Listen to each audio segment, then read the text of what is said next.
Hey guys, Justin here with another Adventurer's Guide. And today we're going to be talking about Nat 20's. And this is in regards to what that means to your damage die. Now, there are a lot of homebrew rules. We're going to go through a couple of those at the end as well. But we're going to be talking what we find in Player's Handbook. So straight up, in the Player's Handbook, when you roll a Nat 20, which is the 20 on your die, it means that you're going to get an automatic hit. So no matter what the AC of the creature you are fighting is, you will hit it. And on top of that, you're going to double down on your die.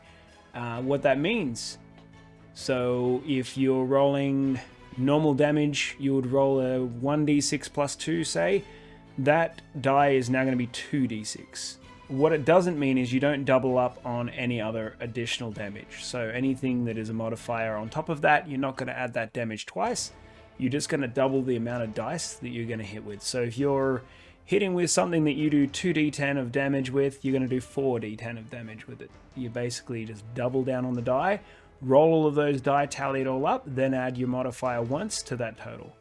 So that's how Raw deals with your damage in a crit. So a nat 20 or a crit.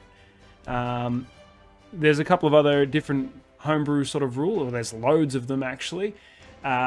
I don't think any of it really matters. As long as whatever you're doing for your player characters is the same for your enemies.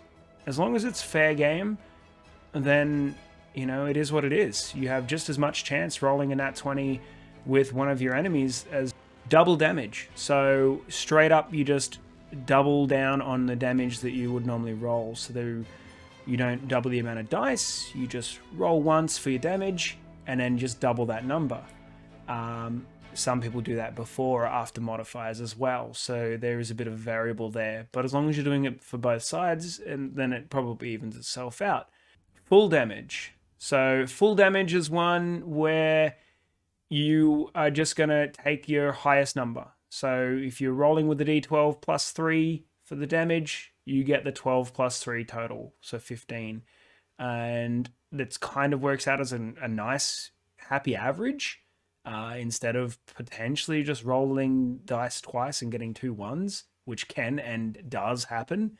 But look, to each their own. I think any one of these works as long as you are consistent from both sides of the fence. Your enemies can't be doing one thing with the players doing another. I think it always has to be fair on both sides. And that's just going to be, you know, the best way to do it. So whatever works for you. And I know a lot of people are going to get really shitty about that if you're at a table with a whole bunch of new people when they, you know, you throw a homebrew rule in there for them and they go, well, that's not raw.